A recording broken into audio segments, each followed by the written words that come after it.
Mientras el presidente Trump se esfuerza por evitar que todas las partes empiecen a disparar y trata de impedir que la guerra escale, ahora parece que eso ya ha ocurrido, posiblemente en Bab el-Mandeb, en el Mar Rojo, con los hutíes diciendo que van a unirse al conflicto. Hezbollah está combatiendo en Líbano contra Israel. Israel e Irán se están atacando mutuamente, y Trump intenta mantener todo esto bajo control porque dice que estamos al borde de un acuerdo, que estamos en las últimas fases para conseguirlo. Pero nuestro siguiente invitado de hoy, que vuelve con nosotros después de un tiempo, es Matthew Hoh, quien afirma que no habrá ningún acuerdo. Así que no se dejen engañar por lo que estamos viendo aquí.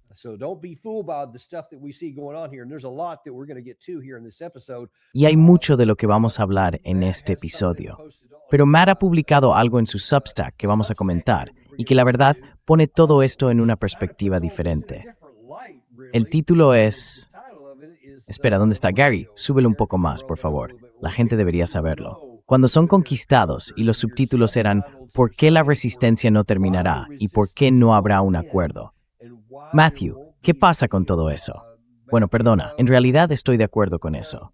Investigador senior en la Eisenhower Media Network, Matthew Hoh, perdona por no haberlo mencionado antes. Pero Matt, bienvenido de nuevo al programa, ante todo.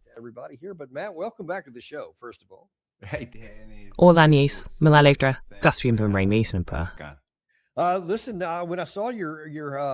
Mira, cuando vi esta parte en Substack, pensé que con todo lo que ha pasado en las últimas 12 horas más o menos, era algo realmente significativo. Y antes de entrar en lo que Trump ha estado diciendo y en todo lo que ha ocurrido durante estas horas de la mañana, ¿cuál era la idea principal de este texto? ¿Y qué quieres decir exactamente con que la gente tiene que saber cuándo ha sido conquistada?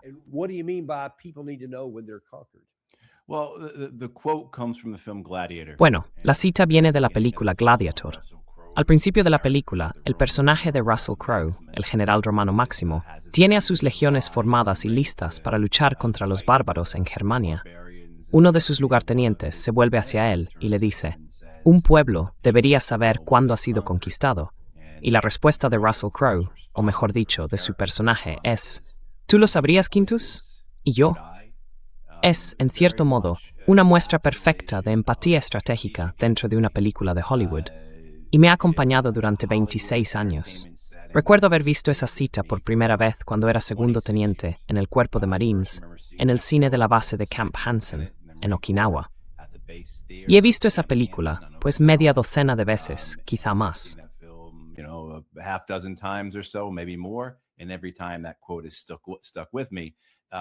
Y cada vez que recuerdo esa cita, me sigue marcando. La idea es que a menos que estés dispuesto a someter por completo a una población, a menos que estés dispuesto a expulsarla por la fuerza, a cometer un genocidio contra ella, a limpiarla, nunca vas a acabar con la resistencia frente a la ocupación. Esto es algo que hemos visto una y otra vez.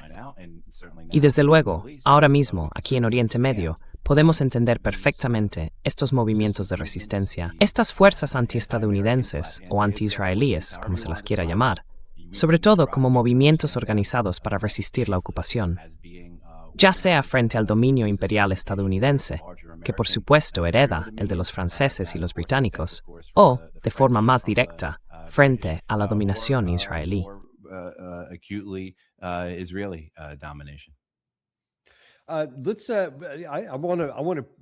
Quiero detenerme un momento en cada uno de estos temas, porque creo que ambos son fundamentales para entender lo que está pasando. Pero antes, dejadme poner a todo el mundo al día sobre lo que ha ocurrido en los últimos días. Primero, Irán lanzó un mensaje claro, tanto a Estados Unidos como a Israel.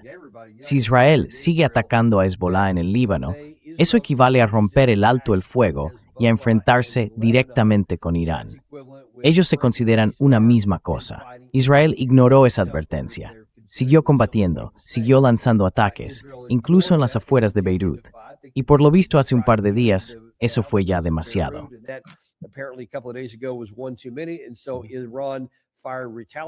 Así que Irán lanzó ataques de represalia contra Israel. Era la primera vez que lo hacían, sin haber sido atacados por Israel antes. Luego Israel respondió hoy y contraatacó en las primeras horas de la mañana. Después, parece que Yemen también se ha metido en el asunto, y veremos qué acaba pasando con el Bab el-Mandeb. Pero todo esto ha estado ocurriendo al mismo tiempo. Mientras tanto, eso provocó mucha actividad por parte del presidente Trump, que para empezar, había pedido a Irán que se detuviera, que no hiciera más, que con eso bastaba, que volvieran a intentar llegar a un acuerdo. Y luego le dijo a Netanyahu, de acuerdo, pero por cierto, no hace falta que respondas. Y aún así, lo hizo.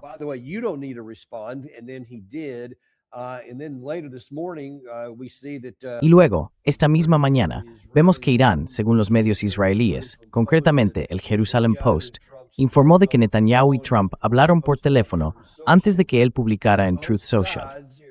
Ambos lados, Irán e Israel, estarían buscando un alto el fuego inmediato, algo sobre lo que, por supuesto, él intentaba ejercer presión.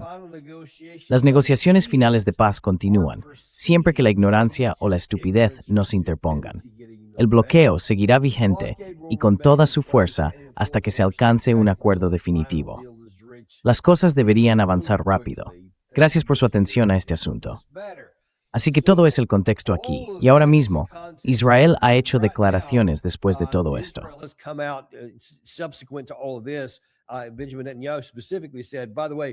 Benjamín Netanyahu dijo claramente, por cierto, que nadie se confunda. Si Irán nos ataca o si nos ataca Hezbollah, vamos a responder. Mientras tanto, el lado iraní dijo exactamente lo mismo. Perdón, es este de aquí. La Guardia Revolucionaria Islámica describió su operación como una respuesta a las acciones de Israel en Líbano y amenazó con reanudar los ataques si continúan las agresiones y los actos hostiles. Así que tenemos una especie de alto el fuego dentro de otro alto el fuego, por decirlo así. Se mantiene, pero ambos lados, Irán e Israel, están diciendo que si el otro hace algo, están listos para volver a apretar el gatillo. ¿Cómo ves que puede desarrollarse esto? ¿Estamos realmente al borde de la paz, como dijo Trump? No, creo que estamos muy lejos de la paz. Y lo estaremos hasta que haya algún tipo de cambio geopolítico realmente transformador en la región. Ya sea que ocurran eventos que instauren un nuevo imperio que tome el control, o que el colapso del imperio estadounidense sea más rápido de lo esperado, y otro poder ocupe ese lugar. Se suele asumir que sería China, pero incluso en ese caso, aunque el proceso se acelerara con acontecimientos imprevistos, con esos llamados cisnes negros, estaríamos hablando de años antes de que algo así ocurriera. También podría producirse un colapso dentro de Israel, una deriva hacia una guerra civil, algo sobre lo que los propios israelíes advierten y de lo que hablan con frecuencia. Tal vez eso podría suceder antes.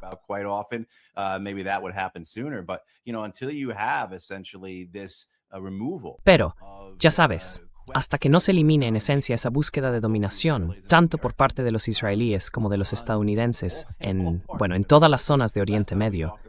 Creo que la última vez hablamos de la nueva obsesión de Israel con Turquía, ¿verdad?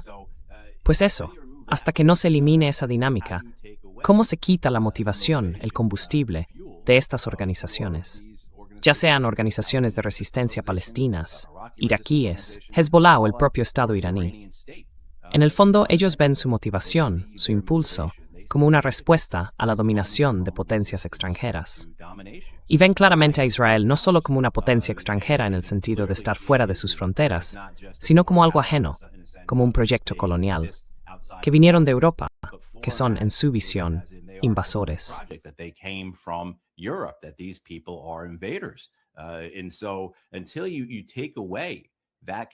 Así que, hasta que elimines ese cálculo, no sé cómo se resuelve esto.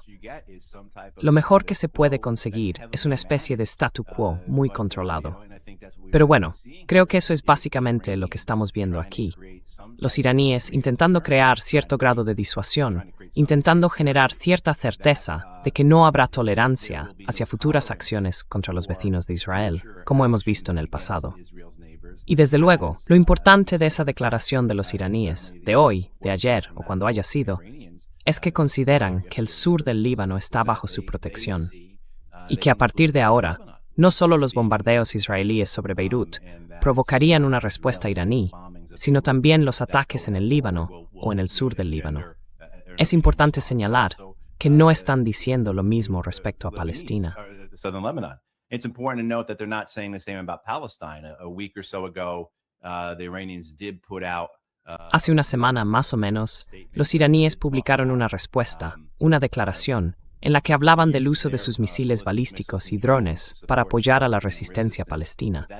Pero parece que fue más bien una declaración aislada, más retórica que una política real. Ahora bien, los iraníes entienden los límites de su poder. Están empujando la situación hacia el Líbano, pero sin incluir a los palestinos. Y ese es el cálculo que hacen. Tenemos que ser realistas con lo que intentamos conseguir aquí. Pero claro, la otra opción para que haya paz sería, por supuesto, que Donald Trump hiciera una paz separada con Irán y retirara el apoyo estadounidense a Israel.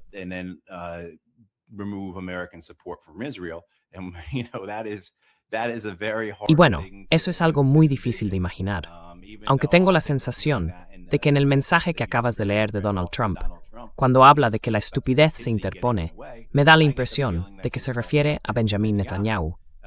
Pero claro, la idea de que Estados Unidos o que Donald Trump dijera, vale, se acabó el apoyo a Israel, los israelíes están solos, no más bombas, no más combustible, no más municiones, no más dinero, no más apoyo de inteligencia, y así sucesivamente, sinceramente, no lo veo posible.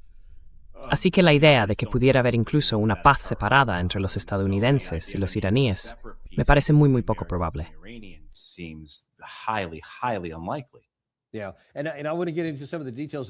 Sí, y quiero entrar en algunos de los detalles de lo que escribiste, sobre todo en por qué la resistencia no va a terminar, porque creo que ese es un poco el punto sobre el que gira todo lo demás. Pero déjame enseñarte un par de cosas que incluso a simple vista hacen casi imposible, en las circunstancias actuales, llegar a un acuerdo. Primero, déjame mostrarte lo que dijo el asesor militar iraní del líder supremo sobre la construcción de confianza. Esto es lo que ellos consideran una muestra de confianza.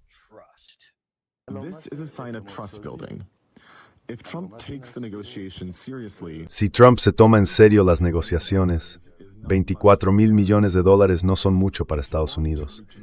Si quiere llegar a un acuerdo con Irán, esos $24,000 millones son una prueba de confianza que Irán quiere tener con Trump. Es una prueba que Estados Unidos debe superar, y entonces el camino se abrirá. Ese dinero es nuestro, no de Estados Unidos.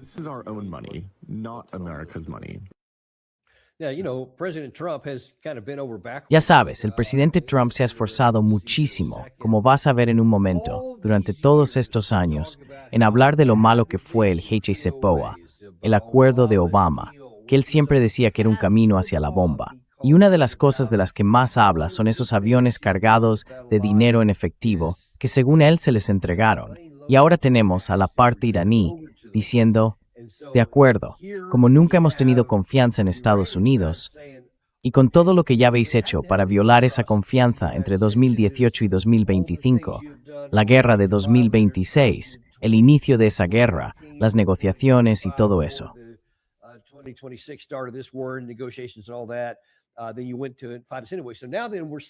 Entonces pasasteis a 5. En fin, ahora seguimos dispuestos a hablar con vosotros, pero va a hacer falta generar algo de confianza desde el principio. Y esta vez, primero vamos a conseguir algo nosotros y después daremos algo por separado.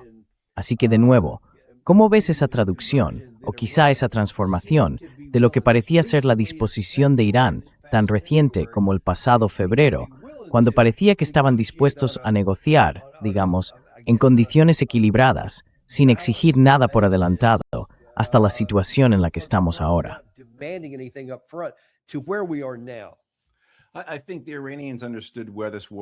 Creo que los iraníes entendieron hacia dónde iba a ir esta guerra.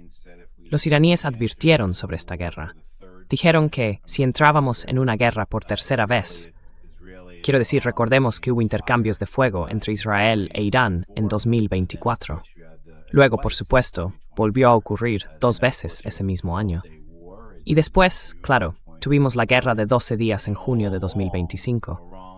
Durante todo ese tiempo, Irán decía que esos eran enfrentamientos breves, compromisos temporales, y que veían el cese de hostilidades como el final del asunto. Pero advirtieron que si volvía a pasar, sería una guerra en la que la guerra misma sería la forma de resolverlo.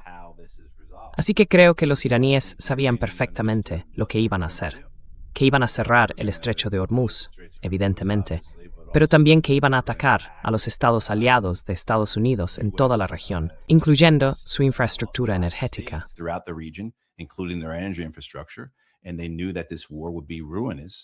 Y sabían que esta guerra sería desastrosa, ya sabes, para la región y para el mundo. Así que creo que los iraníes intentaron advertir a Estados Unidos e Israel, darles una salida. Dijeron, mirad, no queremos un arma nuclear, lo hemos estado diciendo. Así que este es el trato. Estamos dispuestos a rebajar este uranio enriquecido, bajarlo al 3,67%. Creo que si no recuerdo mal, en febrero incluso ofrecieron una moratoria durante un tiempo.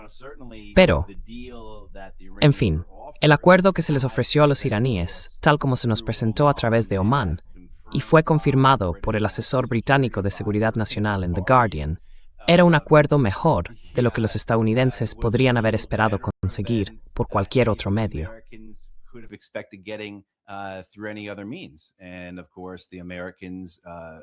Y por supuesto, los estadounidenses, junto con los israelíes, estaban totalmente empeñados en ir a la guerra.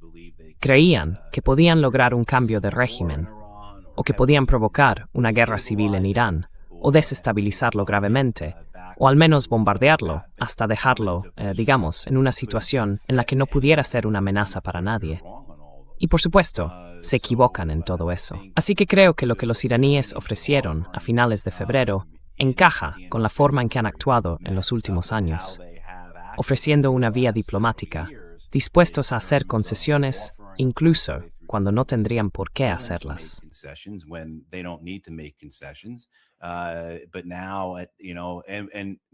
Pero ahora ya sabes, y lo he estado advirtiendo todo el tiempo, si volvemos a la guerra, será una guerra con una resolución, no algo que simplemente termine y luego todo siga igual. Así que creo que cuando escuchas a Daniel, ¿cuántas veces hemos oído a políticos, analistas, ya sabes, repetir eso de que la guerra es el último recurso y así sucesivamente? Y por supuesto, da la impresión de que Estados Unidos nunca lo dice realmente en serio. Pero los iraníes...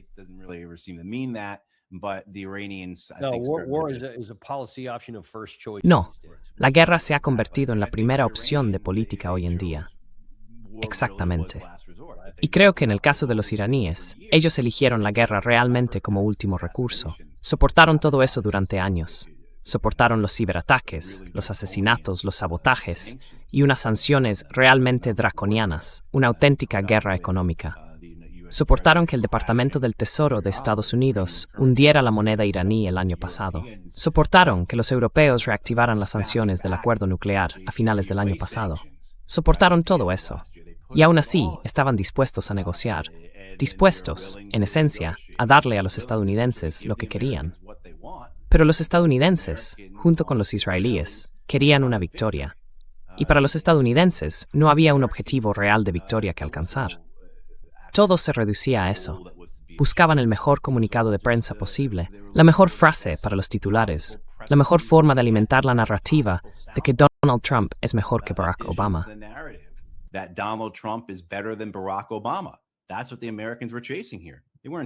Eso es lo que los estadounidenses estaban persiguiendo aquí. No estaban persiguiendo ninguna política. No estaban persiguiendo ningún objetivo. No había metas reales. No había nadie mirando el mapa y diciendo, vale, si hacemos esto, si hacemos A, y eso limita a Irán aquí, entonces pasarán B, C, D y E. No. Todo esto tiene que ver con que Donald Trump al final pueda publicar un mensaje en Truth Social diciendo, soy mejor que Barack Obama. Y bueno, pasa algo parecido con Israel también, en el sentido de que Netanyahu está haciendo lo que está haciendo. Claro, hay otros factores. La idea del Gran Israel, décadas de política israelí sobre las que están construyendo. Pero gran parte de lo que los israelíes están haciendo ahora mismo tiene que ver con las preocupaciones políticas internas de Netanyahu.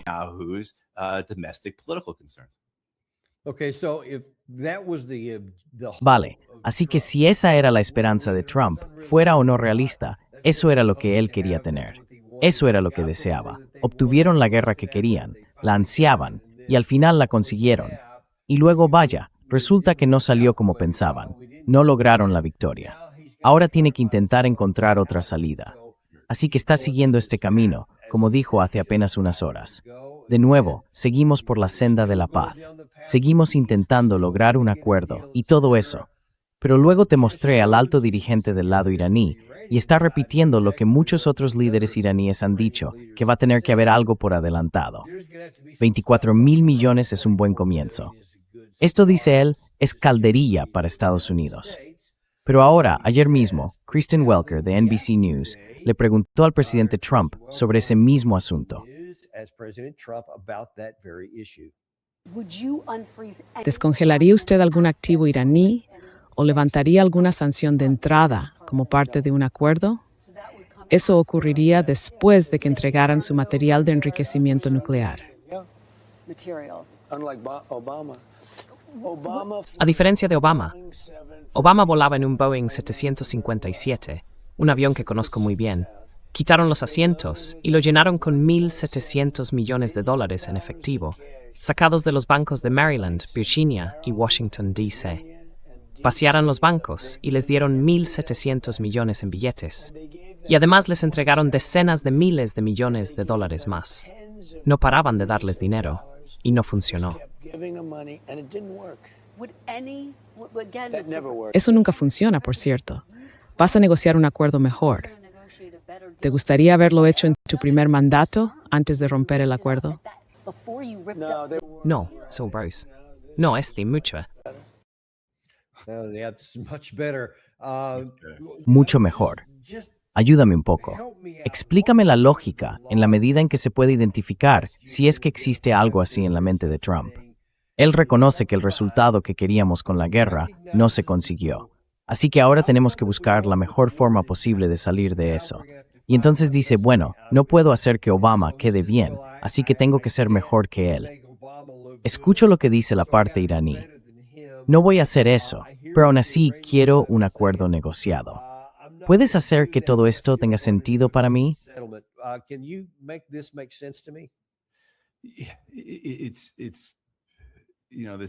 Es, ya sabes, esta idea de que Donald Trump está atrapado.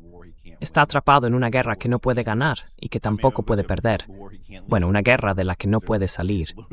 Desde luego, está perdiendo esa guerra. Pero sí, existe esta idea de que en el fondo prefiere que la guerra continúe. Prefiere asumir todas las consecuencias. Prefiere provocar las consecuencias imprevistas que estén por venir. Prefiere que Estados Unidos empiece a ver una inflación del 5, 6 o 7% a medida que nos acercamos a las elecciones de mitad de mandato, antes que permitir que alguien diga que Barack Obama consiguió un acuerdo mejor que el suyo. En fin, lo que vemos aquí, básicamente, es a alguien que no tiene ningún interés más allá de sí mismo.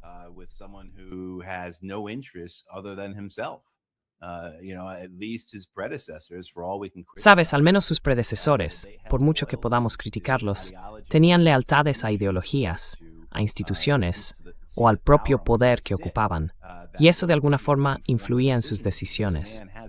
Este hombre no tiene nada de eso, y por eso es tan peligroso. Pero además, también está el tema de volvamos a los $24.000 millones que los iraníes están reclamando. Es su dinero. Y esto nos lleva a lo que hablábamos antes, sobre la ocupación en general. Ese dinero les fue robado. Si fuera tu dinero, ¿qué harías? ¿Lo entregarías? ¿Dirías algo como, no pasa nada?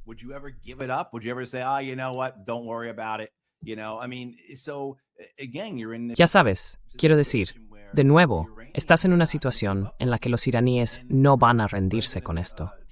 Y para el presidente Trump, el problema que tiene es que si deja que los iraníes recuperen su dinero, la mayor parte ni siquiera está en manos de Estados Unidos, sino de los cataríes y de los surcoreanos, pues te puedes imaginar cómo podría manejar el mensaje. Podría darle la vuelta y decir, ¿sabes qué? No fuimos nosotros quienes les dimos el dinero, fueron los surcoreanos. Id a quejaros con Al-Thani en Qatar por haberles devuelto el dinero, porque yo no lo hice. Ya sabes, se puede ver, pero está completamente acorralado.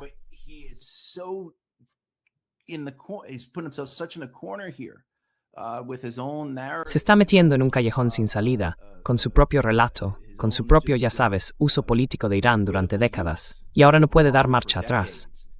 Así que estamos ante más guerra, simplemente porque él no tiene la capacidad personal de soltar este tema. Además, hay que decir que tiene muy poco margen político. Apenas recibe apoyo, ni de los republicanos ni de los demócratas. No ves a ningún demócrata diciendo, sí, acabemos con esta guerra, devolvámosles su dinero. Más bien, lo que ves es a los demócratas diciendo, Donald Trump está negociando ahora con Irán. Democrats saying, Donald Trump is now negotiating with Iran. He's going to give them billions of dollars to allow them to... Va a darles miles de millones de dólares para que puedan comprar más misiles y drones con los que atacar a nuestros aliados y atacar a Israel, y así sucesivamente. Así que no tiene mucho capital político aquí. Tiene muy poco margen político. No se trata solo de sus propias necesidades personales, de sus propias limitaciones, de sus declaraciones y acciones a lo largo de los años que le han llevado a esta situación. También está atrapado por un establishment político estadounidense que durante décadas ha considerado a Irán como el mayor enemigo de Estados Unidos y que además está paralizado por la influencia del lobby israelí. Entonces, ¿dónde está el margen para que el presidente de Estados Unidos pueda cerrar algún acuerdo políticamente?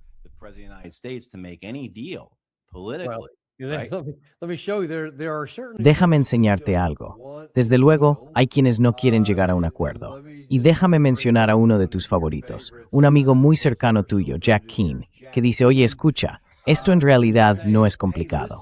Francamente, es sencillo.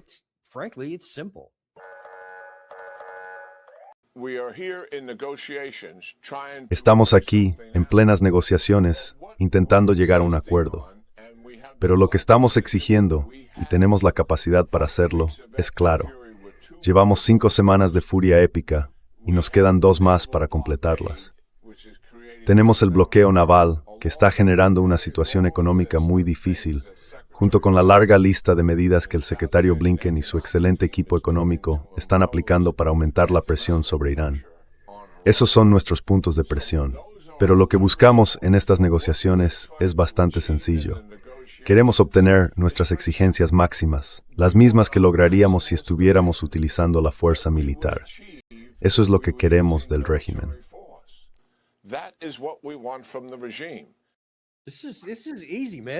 Esto es fácil, hombre. Mira, no entiendo sus cálculos, pero dice que llevábamos 5 semanas y que solo quedaban 2, y que en ese punto los habríamos destruido por completo. Así que podemos volver y terminar eso en cualquier momento. Estoy de acuerdo con él en eso, Danny, pero lo ha entendido al revés. Pasaron 2 semanas hasta que Irán empezó a establecer un dominio serio con misiles y drones sobre los estadounidenses y los israelíes, y eso habría sido el final.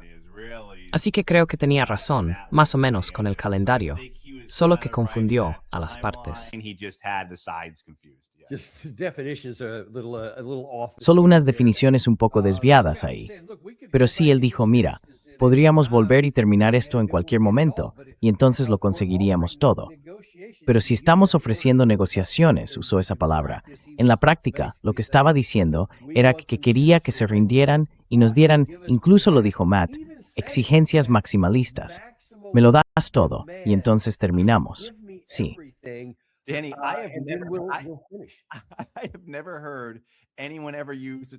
Nunca he oído a nadie usar la palabra maximalista en un sentido positivo. O sea, nunca he dicho algo como mis exigencias maximalistas a mi mujer, a mi exmujer.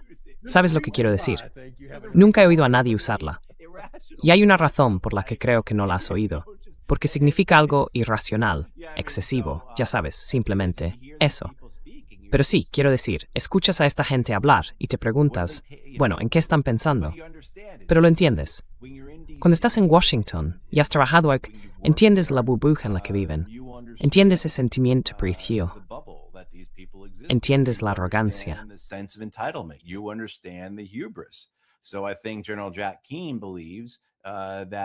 Creo que el general Jack Keane piensa que, por supuesto, por derecho propio, Estados Unidos debería ser quien plantee las exigencias más maximalistas. Y bueno, en su cabeza no está haciendo nada distinto de lo que se pidió a los estadounidenses y a los aliados en la Segunda Guerra Mundial, la rendición incondicional. Tiene ese sentido de derecho, de superioridad, de soberbia.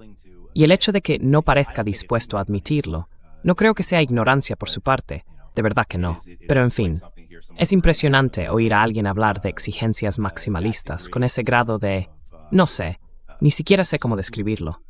I don't even know what to say. Just go. I'm so by him.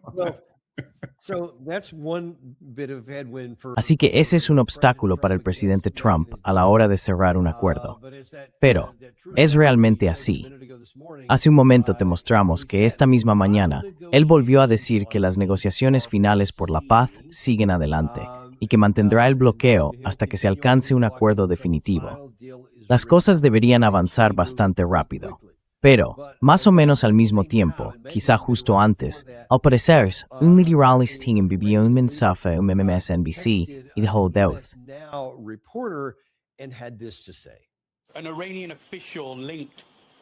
Un funcionario iraní vinculado a las conversaciones entre Estados Unidos e Irán me ha enviado un mensaje esta noche. Y recordemos que aquí en la región es muy temprano por la mañana. Me dijo que a estas alturas un acuerdo con el presidente Trump ya no es viable. Este funcionario culpó al presidente Trump de la situación actual en el Líbano y de la escalada que estamos viendo. Supongo que con escalada se refiere a la respuesta iraní, teniendo en cuenta que para Irán siempre ha sido una línea roja no atacar directamente a Irán. Así que es un desarrollo bastante interesante, porque significa que Irán considera ahora, y esto lo dice alguien implicado en las negociaciones, que ya no puede mantener un diálogo abierto con el presidente Trump ni cerrar un acuerdo con él.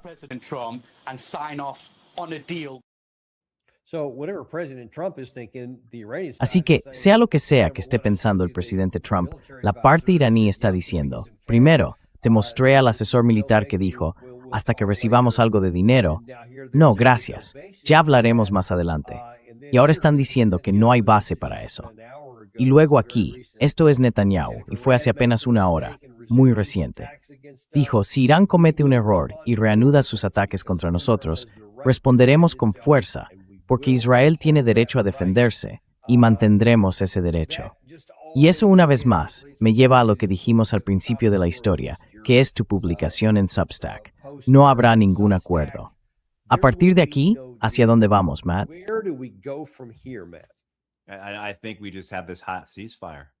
Creo que lo que tenemos es una especie de alto el fuego caliente que sigue ahí. Ya sabes, es intercambio de fuego una vez por semana. La semana pasada hubo uno. Derribaron drones estadounidenses, algunas lanchas rápidas iraníes fueron alcanzadas, y luego hubo un intercambio mayor, donde, el cuartel general de la Quinta Flota en Bahrein fue atacado, también el campamento Arifjan y el aeropuerto internacional de Kuwait. Cada vez, los misiles iraníes logran pasar, a pesar de que el mando central dice que no, que los interceptaron todos. Supongo que los interceptamos con nuestros edificios, ¿no? Eso es lo que cuenta. No lo entiendo. Is that what counts? I mean, I don't understand. I don't know why these guys even say it, Danny, because they know the video is going to... No entiendo por qué esta gente siquiera lo dice, Danny, porque saben que el vídeo va a salir. Saben que va a aparecer enseguida, grabado por algún tipo que pasaba en patinete y lo grabó al pasar, o que al final lo publicará alguna empresa de satélites. Así que, sí, claro que pasa. Y eso nos lleva a algo más grande, ¿no? A la tozudez, a la cerrazón del ejército estadounidense, del propio gobierno. Saben que va a salir, y aún así dicen algo que no solo se va a ver como una mentira, sino que además les hace quedar como tontos. Es así. Es humillante, como decías, pero siguen haciéndolo.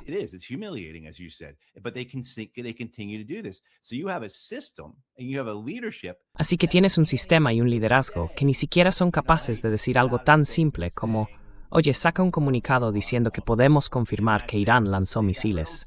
Y ya está. Solo di eso. O no digas nada. Pero ¿por qué mentir si en el mismo ciclo de noticias de 24 horas te van a desmentir?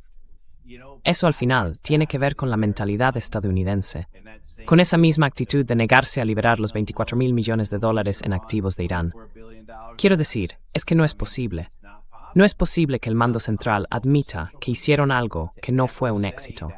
Incluso si no dicen nada, no pueden reconocerlo. Es una enfermedad, una podredumbre.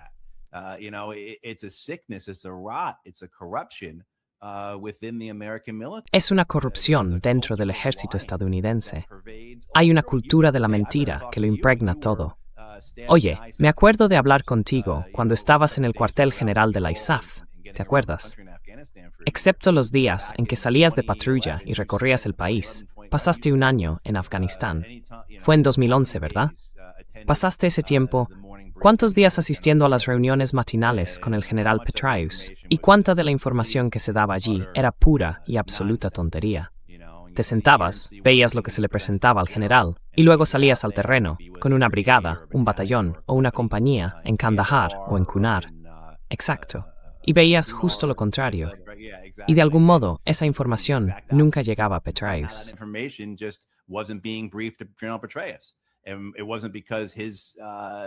Y no fue porque su equipo fuera perverso, fue porque esa era la cultura que el propio general Petraeus había instaurado. Así que tenemos esto. ¿Cómo va a ganar el mando central una guerra si ni siquiera pueden publicar un tuit sin mentir? Porque hay que imaginar que va más allá de eso. No, Matt, no se trata solo de la gente de relaciones públicas. No, es toda la mentalidad del mando. Sí, no es solo algún oficial de comunicación cobarde que dice, no puedo admitirlo, hago lo que puedo, siempre hay que dar una imagen positiva, nunca pedir disculpas. No, es toda la cultura del mando allí. Y creo que eso es, bueno, ¿cómo salimos de esto? No lo sé. Creo que tenemos una especie de alto el fuego tenso, pero lo que quizá nos saque de esta situación es el hecho de que Donald Trump no tiene lealtad a nada.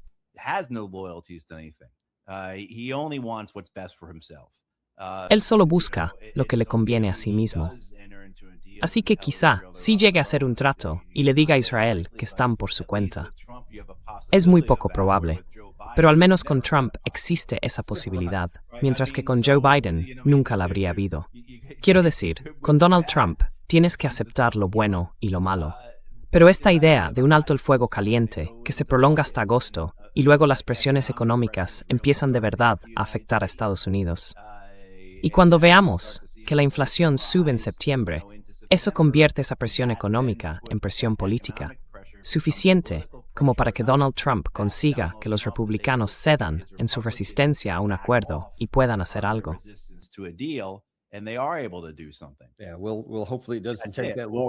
Bueno, esperemos que no tarde tanto en encontrarse una solución. Pero déjame preguntarte algo, Matt, porque si nos detuviéramos justo ahí, sin seguir hablando del tema, no habría un camino racional para que esto termine, salvo un giro completo de 180 grados, o quizá de 90, algún tipo de cambio por parte del presidente Trump. Porque hay acuerdos posibles, sí, pero conseguir que él acepte uno ahora mismo parece casi imposible, aunque me pregunto si realmente importa lo que él piense a la hora de resolver esto. Quiero volver a tu artículo en Substack, porque el subtítulo me llamó mucho la atención. Me gustaría que nos dieras un poco más de detalle sobre lo que escribiste ahí. Dijiste, ¿por qué la resistencia no terminará? ¿Puedes explicar qué significa eso? Empecemos, si te parece, con Irán o con Hezbollah.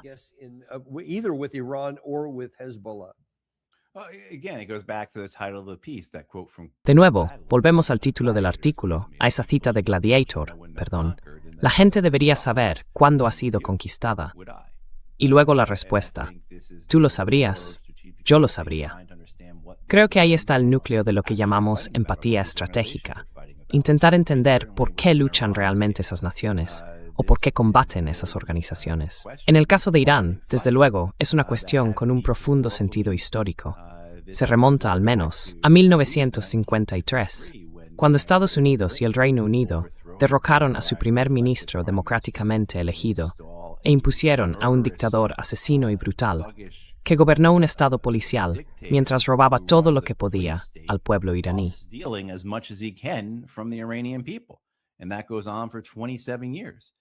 Y eso se prolonga durante 27 años. Y finalmente, llega la revolución a finales de los años 70, una revolución popular. Casi todo el país pareció participar en ella.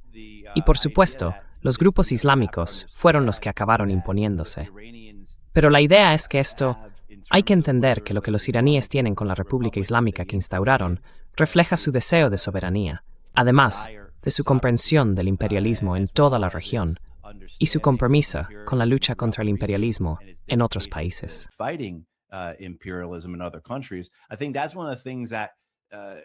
Creo que eso es una de las cosas que ha mantenido a Irán en lo más alto de la lista estadounidense durante décadas. No se trata solo de que derrocaran el orden impuesto por Estados Unidos, de que depusieran al dictador respaldado por Washington, sino de que Irán era un socio estratégico clave, prácticamente un vasallo de Estados Unidos, de una importancia enorme. Basta con mirar el mapa, y cualquiera entiende por qué era tan importante, sobre todo durante la Guerra Fría, frente a la Unión Soviética y todo lo demás, además de servir para contener el arabismo, porque el panarabismo fue una amenaza para el orden imperial estadounidense a lo largo de los años 50, 60 y hasta los 70.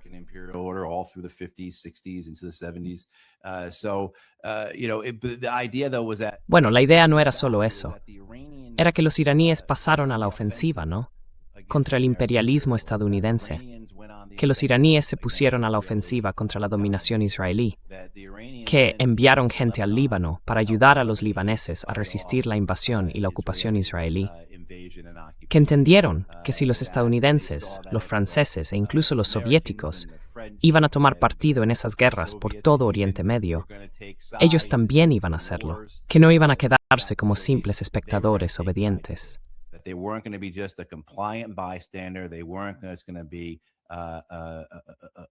No iban a ser, ya sabes, una nación tranquila que se quedara observando todo esto. Iban a participar. Y claro, hay gente que dice que los iraníes quieren dominar la región, y puede que sea así, pero yo lo veo más bien como parte de su resistencia a la ocupación y de su comprensión de que ellos mismos no tendrán soberanía, que no podrán disuadir la agresión extranjera, a menos que en esencia pasen a la ofensiva y combatan esa agresión en otros lugares. Ahora bien, su apoyo a cosas como la resistencia palestina o a Hezbollah ha aumentado, por supuesto, la enemistad hacia ellos por parte de los estadounidenses, de los israelíes y de los europeos. Pero para mí, así es como entiendo lo que Irán ha estado persiguiendo en su política exterior, en su política contraria a Estados Unidos y a Israel, a lo largo de las décadas.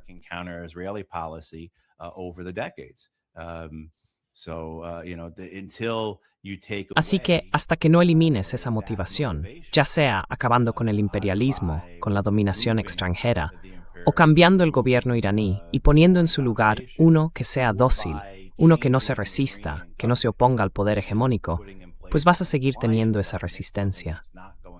¿Y cómo termina esto? ¿Cómo acaba? Mira, el pueblo iraní tiene sentimientos muy diversos hacia su propio gobierno, pero en general está unido contra la ocupación extranjera, contra la dominación externa. Y desde luego, entienden perfectamente la historia que hay detrás de todo esto, y eso les impulsa a cerrar filas en torno a su bandera cuando son atacados. Aunque de nuevo, la mayoría probablemente preferiría que su gobierno fuera sustituido por otro. Pero una vez más, todo vuelve a lo mismo, sí.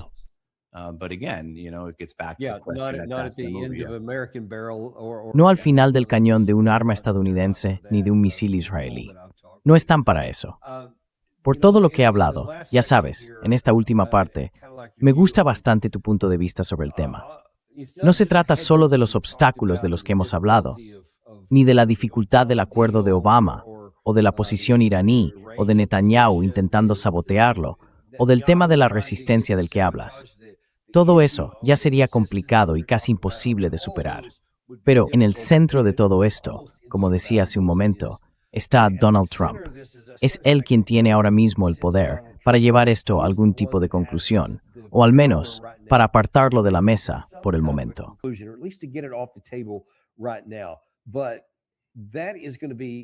Pero eso va a ser mucho más difícil de lo que la gente se imagina. Voy a mostrar este fragmento al final del reportaje de NBC News, donde él pierde completamente el control. Y para situarlo un poco, antes de eso, Kristen Welker ya le estaba sacando de quicio con sus preguntas.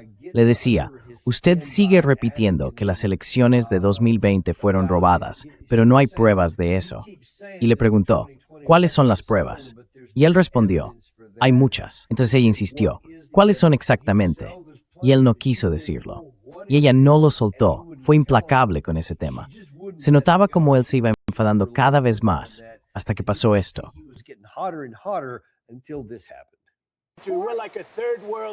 Somos como un país del tercer mundo. Vuestras elecciones son corruptas, y tú eres corrupto, y Meet the Press es corrupto. Y también lo son ABC, CBS y CNN. Sois una cadena parcial y corrupta. Así que vamos a dejarlo, porque ya he tenido suficiente. Gracias, cariño, que lo pases bien.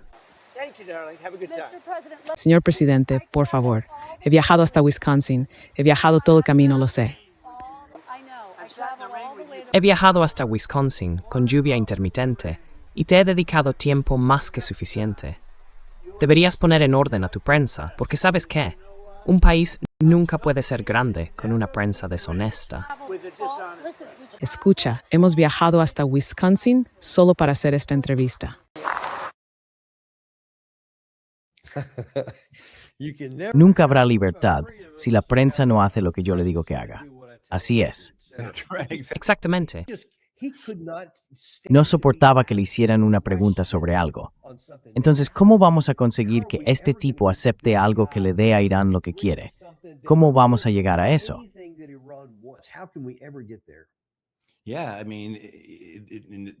Sí, quiero decir, ¿cómo avanzamos así? Creo que la mayoría de la gente que nos está viendo probablemente ha estado en una situación, en el trabajo, en la escuela o en algún otro sitio, donde tienes que tratar con alguien así. Alguien a quien no puedes llevarle la contraria, porque si lo haces, monta una rabieta o se viene abajo. Y entonces acabas andando con pies de plomo, sin decir nunca nada que pueda molestar a esa persona, sobre todo si es tu superior. Creo que la mayoría de nosotros, cuando llegamos a cierta edad, ya hemos pasado por algo así.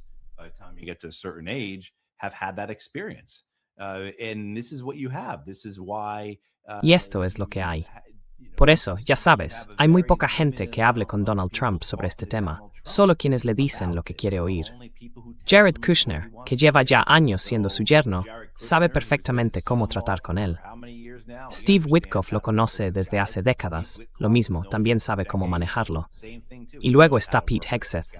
Cuesta imaginarle diciendo algo que se aparte, aunque sea un poco, del mundo de fantasía en el que vive.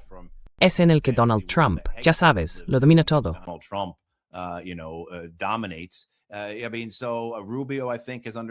Quiero decir, Rubio, creo que ha entendido cómo manejar esto, ¿sabes? Y Vance está intentando entenderlo. Probablemente ahora mismo, dándose cuenta de en qué demonios se ha metido. Y ya desesperado por conseguir el apoyo de Trump en 2028. Así que no está dispuesto a decir nada. Ya sabes, que pueda enfadar al tipo. Sí, esto es un problema serio. ¿Cómo entras en el despacho oval y le dices al presidente que estamos perdiendo esta guerra? ¿Cómo entras en el despacho oval y le dices, ya sabe, señor presidente, sé que el otro día dijo que las reservas de misiles iraníes habían bajado hasta un 20% de lo que tenían antes de que empezara esta guerra, pero en realidad están más bien en torno al 75%.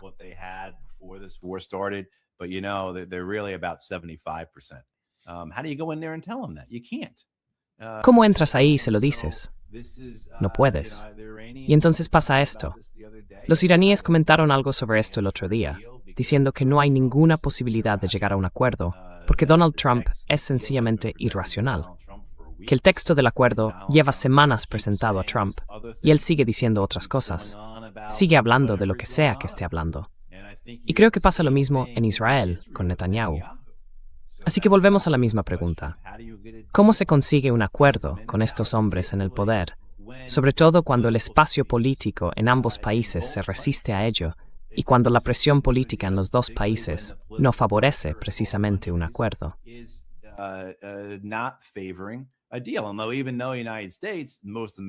Aunque en Estados Unidos la mayoría de los estadounidenses están en contra de esta guerra y estarían encantados de ver un acuerdo esta misma tarde, Washington, D.C. no piensa así. Y lo que es peor, en Israel, donde en Tel Aviv no están a favor de un acuerdo, en realidad todo el país está en contra de un acuerdo.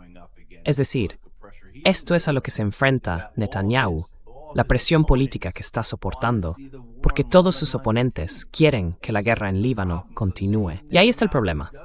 Así que, si Netanyahu pierde y no vuelve a ser primer ministro después de las elecciones de otoño, y lo sustituye Naftali Bennett, Yair Lapid o quien sea, esa es la situación.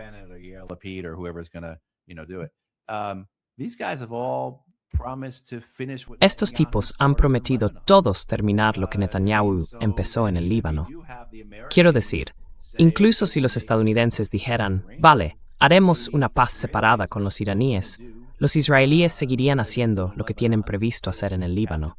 Si tomamos en serio a los iraníes, eso significa que Irán va a reanudar su guerra con Israel. Y entonces, ¿qué va a hacer Estados Unidos? ¿Hay alguna posibilidad política de que Estados Unidos se quede de brazos cruzados viendo a Irán luchar contra Israel? No, no la hay. Por eso digo que no veo cómo podríamos llegar a una resolución aquí, a menos que ocurra algo, como decíamos antes, algo realmente dramático.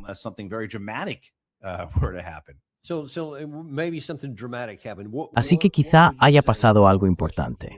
¿Qué dirías tú? Última pregunta.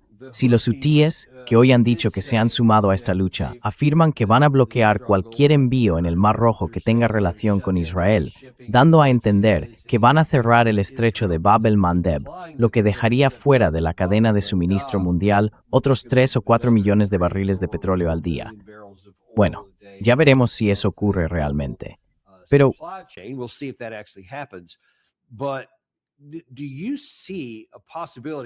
¿ves la posibilidad de que si tanto Netanyahu como Trump siguen siendo incapaces o no tienen la voluntad de llegar a ningún tipo de acuerdo para poner fin a esto, el proceso del petróleo o la falta de fertilizantes, helio, aluminio y todo tipo de productos que están siendo bloqueados, empiece a causar un sufrimiento económico real, auténtico en la economía global, no solo en Estados Unidos, sino también en nuestros aliados en Asia, África y Europa? Podríamos llegar a un punto en el que tengamos que elegir entre intentar relanzar una guerra que demostraría que no podemos ganar o retirarnos con humillación. Así que supongo que la pregunta que planteo ¿es posible, lo ves dentro del abanico de posibilidades, que no solo suframos una derrota estratégica, que en mi opinión ya está asumida, porque creo que no hay ninguna posibilidad de salir de esto como ganadores, sino que además podamos sufrir una derrota militar? ¿Eso es siquiera posible?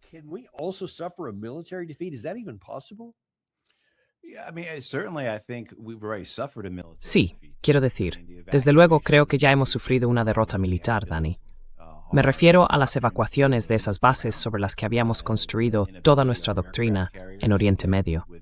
A eso se suma la incapacidad de nuestros portaaviones para acercarse a menos de 1000 kilómetros de la costa iraní, o nuestra imposibilidad, ya sabes, de penetrar en el espacio aéreo iraní sin usar armas de largo alcance. En fin, el alcance real de nuestros cazas y bombarderos dentro de Irán ha sido bastante limitado. Y este es el ejército que hemos estado construyendo durante décadas. Todo esto viene, ya sabes, de la doctrina de batalla aire-tierra de los años 80. Es la culminación de la revolución militar de los 70. Y aquí estamos, bloqueados.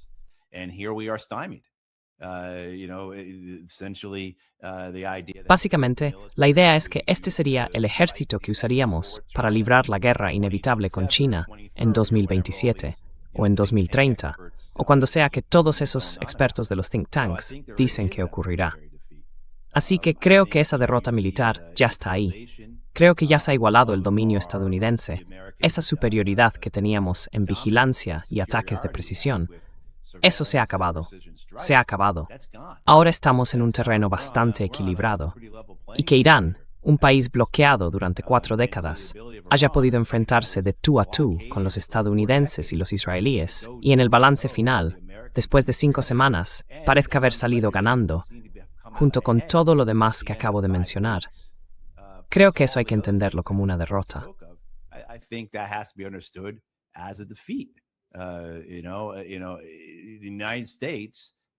Mira, si Estados Unidos estuviera en su sano juicio, estaría analizando a fondo a Irán, su ejército, sus fuerzas, su estructura, su doctrina, su despliegue.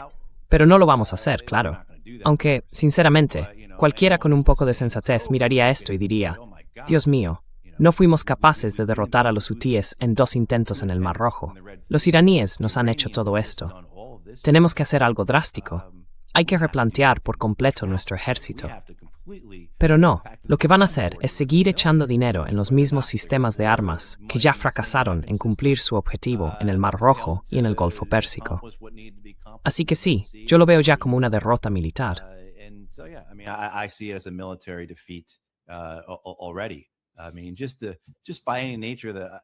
Quiero decir, por cualquier medida que se mire, el hecho de que 14 o 15 bases hayan sido destruidas y tengan que ser evacuadas ya es algo enorme.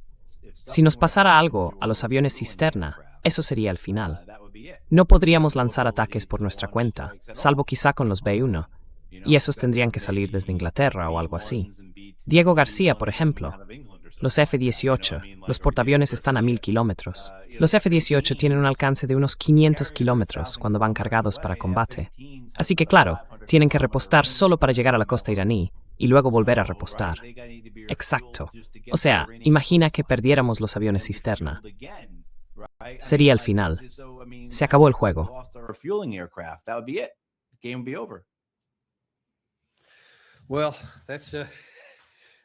Bueno, me cuesta muchísimo creer que estemos teniendo esta conversación y que estas cosas sean posibilidades tan reales solo porque no hacemos lo que es racional y lógico, o moral, si puedo añadir eso también. Y esta es la consecuencia. Ahora estamos en una situación terrible y solo Dios sabe cómo se va a resolver. Pero probablemente se resolverá de una forma que no nos va a gustar. Creo que eso podemos decirlo con bastante seguridad. Lo que no sabemos es cómo, ni ni hasta qué punto. Pero es mucho, Grimhammer vi tanta claridad Wertonza. We appreciate you bringing a lot of clarity to this today. Just remind people to go to matthewho.com. Solo recordar a la gente que entre en matthewho.substack.com para leer más y también el artículo del que hemos estado hablando hoy, además de muchas otras cosas interesantes que publica allí con frecuencia. Así que muchas gracias por venir hoy, Matt. Siempre te lo agradecemos. Muy bien, gracias, Danny. Yo también lo agradezco. Y nosotros también os agradecemos a vosotros. Volveremos con Patrick Henningsen a las 2 en punto y vamos a hacer un análisis en profundidad centrado en la batalla en Líbano con Hezbollah. ¿Cuál es la historia detrás de esto? ¿De dónde viene? ¿Por qué es tan importante tanto para Israel como para Irán y para la gente en Líbano? ¿Cuál es la naturaleza de ese conflicto y cómo puede influir en la resolución de esta guerra? How's that going to play into this war being resolved? We're going to have Patrick Henningsen walk us through that today. Hoy, a las 2 de la tarde, hora del este, Patrick Henningsen nos va a explicar todo eso, paso a paso. Y luego yo volveré a las 3:30 de la tarde. Además, voy a mostraros algunas cosas que se dijeron en nuestro programa en 2024, tanto por mí como por nuestro invitado de entonces, Mike Domino, que ahora es el secretario adjunto de Guerra para Asuntos de Oriente Medio. Veréis que ya entonces dijo algunas cosas bastante premonitorias. Hablaremos de ello esta tarde en el programa Daniel Davis Deep Dive. Gracias. Ya sabéis que no intento convenceros para que compréis oro ni deciros cómo gestionar vuestra cartera de acciones, pero sí hay una forma en la que podéis ayudarnos. Suscribíos, dadle al me gusta y compartid esto con alguien a quien queráis.